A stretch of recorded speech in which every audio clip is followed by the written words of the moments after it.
ایک اور اینگل سے اسی حقیقت کو دیکھنے کی کوشش کریں۔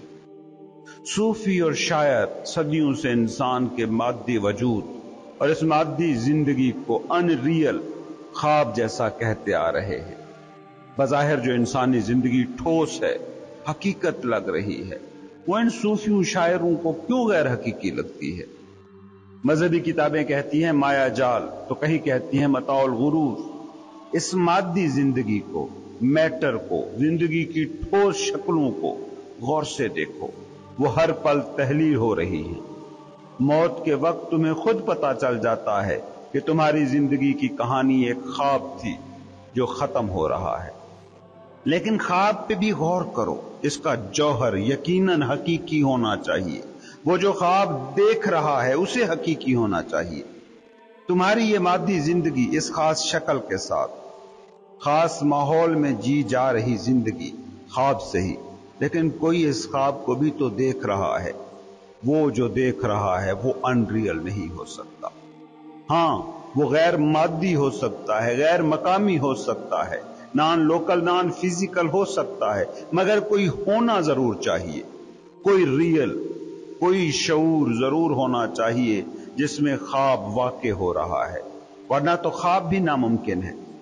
اب سوال یہ ہے کہ یہ جسے ہم ریئل کہہ رہے ہیں، یا جسے شعور یا اویئرنیس یا روح یا بینگ یا ہستی یا آتما یا پرماتما یا سول یا اسپیس کچھ بھی کہہ رہے ہیں، یہ وہ ہے کہ جو مادی کھیل کو، ہمارے جسم کو تخلیق کر رہا ہے، یہ شعور ہے جو جسم کے اس خواب کا خالق ہے۔ ان ریئل ریئلٹی کا جنم داتا نہیں ہو سکتا۔ اس لیے نتیجہ یہی نکلنا چاہیے کہ کوئی real he us in real کا، اس مالیکولر ڈانس کا خالق ہوگا۔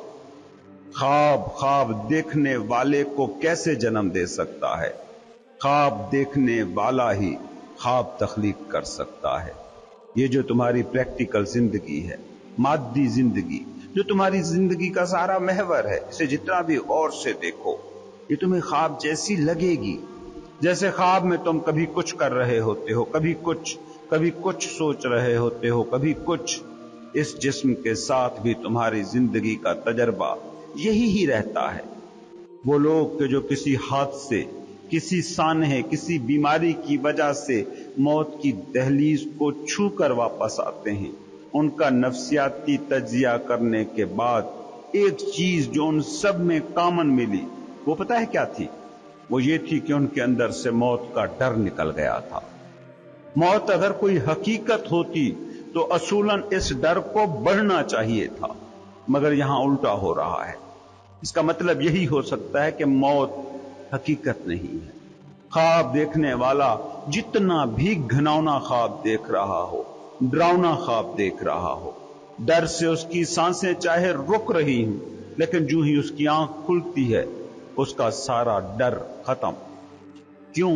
کیونکہ خواب ان ریئل ہے، اور یہ بات اس کا انٹلیکچوئل مائنڈ جانتا ہے۔ موت بھی ویسی ہی ان ریئل ہے، بس اس فرق کے ساتھ کہ تمہارا انٹلیکچوئل مائنڈ اسے جانتا نہیں۔ کبھی غور کریں نا اس حقیقت پر، جنہیں نیئر ڈیتھ، موت کی قربت کا تجربہ ہوا ہے، کیوں وہ موت کے خوف سے آزاد ہو گئے؟ اب ایک تیسرے اینگل سے بھی اس حقیقت کو سمجھنے کی کوشش کریں، جسے تم موت نام دیتے ہو۔ سب جانتے ہیں کہ ایک نہ ایک دن وہ مرنے والے ہیں، مگر جب تک شخصی طور پر وہ موت کے روبرو نہیں ہوتے، تب تک موت ان کا بس ایک ذہنی تصور ہی ہے۔ جب تم شدید بیمار ہوتے ہو، یا جب آپ یا کوئی آپ کا قریبی کسی مہلک حادثے کا شکار ہوتا ہے، یا جب کوئی پیارا مرتا ہے، اس وقت موت کی جو آگہی آپ کو ہوتی ہے وہ دوسرے کی موت کی نہیں ہوتی، بلکہ اس کی موت آپ کی اپنی فنا کی شکل میں آپ کی زندگی میں داخل ہوتی ہے۔ زیادہ تر لوگ اس آگہی سے مارے خوف کے بھاگتے ہیں، لیکن اگر بھاگیں نہ اور اس حقیقت کو فیس کریں کہ باڈی زوال فطرت ہے اور کسی بھی لمحے یہ تحلیل ہو سکتی ہے، تو اس سے ایک درجے میں ڈس آئیڈینٹیفیکیشن کا عمل شروع ہو جاتا ہے، چاہے ہلکا سا صحیح۔ وہ مادی یا نفسیاتی ڈھانچہ ٹوٹتا نظر آتا ہے جب آپ زندگی کی تمام شکلوں کی غیر مستقل اور عارضی فطرت کو قبول کرتے ہیں تو ایک خاص قسم کا احساس سے سکون آپ پر اترتا ہے۔ موت کا سامنا کرنے کے ذریعے آپ کا شعور کسی حد تک فارم اور جسم کے ساتھ آئیڈینٹیفیکیشن سے آزاد ہو جاتا ہے۔ یہ وجہ ہے کہ صوفی پرانے دور میں مریدوں کو قبرستانوں میں مراقبے کرایا کرتے تھے، خود بھی مردہ جسموں کے درمیان میڈیٹیشن کرتے تھے۔ جدید کلچر میں موت کے خلاف انکار کا، ڈینائل کا رویہ ہے، حتیٰ کہ بہت بوڑھے لوگ بھی موت کے بارے میں بولنا، سننا یا سوچنا نہیں چاہتے، اور وہ مردوں کو چھپا کر رکھتے ہیں۔ ایسا کلچر جو موت کا انکار کرتا ہے اسے لازماً سطحی اور مصنوعی ہونا چاہیے، کیونکہ وہ چیزوں کی صرف ظاہری شکل کے متعلق ہی فکر مند ہے۔ جب موت کا انکار کیا جاتا ہے زندگی اپنی ساری گہرائیاں اور ساری وزڈم کھو دیتی ہے۔ پھر یہ امکان کہ نام اور شکل کے علاوہ بھی ہم کچھ ہیں، ماورائے مادی زندگی بھی کچھ ہے، یہ امکان پھر فنا ہو جاتا ہے، کیونکہ موت ہی تو وہ رستہ ہے جو ہمارے لیے اس ماورائے جسم دنیا کا رستہ کھولتی ہے۔ ہم جب اس سے ڈر گئے، فرار پانے لگے، اس کا انکار کرنے لگے، تو یہ ڈائمنشن کیسے ہم پر کھل سکتی ہے؟ ویسے حیرت کی بات نہیں کہ تمہارے پاس واحد رستہ جو دستیاب ہے اس کی منزل ایک ہے، ایک ایسا رستہ ہے جس پر تمہیں چلنا ہی چلنا ہے۔ سو بھی جاؤ تو اسی ہی رستے پر تم چل رہے ہو، چلنا نہ بھی چاہو تو اس رستے کے علاوہ کسی رستے پر چلا نہیں جا سکتا، اور اس رستے کی جو منزل ہے تمہیں اسی سے چڑ ہے، اسی سے تم بھاگ رہے ہو۔ زندگی پھر دکھ کیوں نہ ہو، کیونکہ اس کی تو پوری سکیم ہی تم نے دکھ کی بنیاد پر کھڑی کر دی۔ تم اپنے راستے کی منزل سے نفرت کرو گے تو یہ صرف منزل سے ہی نفرت نہیں، راستے سے بھی نفرت ہے، سفر سے بھی نفرت ہے۔ وہ زندگی جو موت سے ڈری ہے، موت کے ڈینائل میں ہے، اسے سمجھنا ہوگا کہ موت سے فرار کا دوسرا نام ہے زندگی سے فرار۔ موت کا ڈینائل زندگی کا ڈینائل ہے، موت سے نفرت زندگی سے نفرت ہے، منزل سے نفرت راستے سے نفرت ہے۔ کبھی کسی پرسکون سے لمحوں میں اس بات پر بیٹھ کر سوچنا کہ اگر زندگی کی ساری سکیم میں موت کو آخری اسٹیشن کے طور پر جگہ مل جائے تو زندگی کتنی آسان اور کتنی خوبصورت ہو سکتی ہے، کتنے خوفوں سے تمہیں آزادی مل سکتی ہے۔ ماہرین نفسیات کہتے ہیں کہ ہر خوف کے پیچھے ایک ہی خوف کھڑا ہے، موت کا خوف۔ وہ لڑکی جو چھپکلی سے ڈر رہی ہے وہ موت کے خوف کی ہی دوسری شکل کو ریفلیکٹ کر رہی ہے۔ بلند جگہوں کا خوف، بند جگہوں کا خوف، پانی کا خوف، یہ سارے نفسیاتی فوبیاز بنیادی طور پر کیا ہیں؟ موت کے خوف کے بچے۔ اگر انسان موت کو زندگی کے اس پورے پیکج میں شامل کر پائے تو سب سے پہلے انہی خوفوں کا خاتمہ ہوگا، اور خوف کے بغیر زندگی کی کوالٹی ہی بدل جاتی ہے، زندگی کچھ اور ہو جاتی ہے۔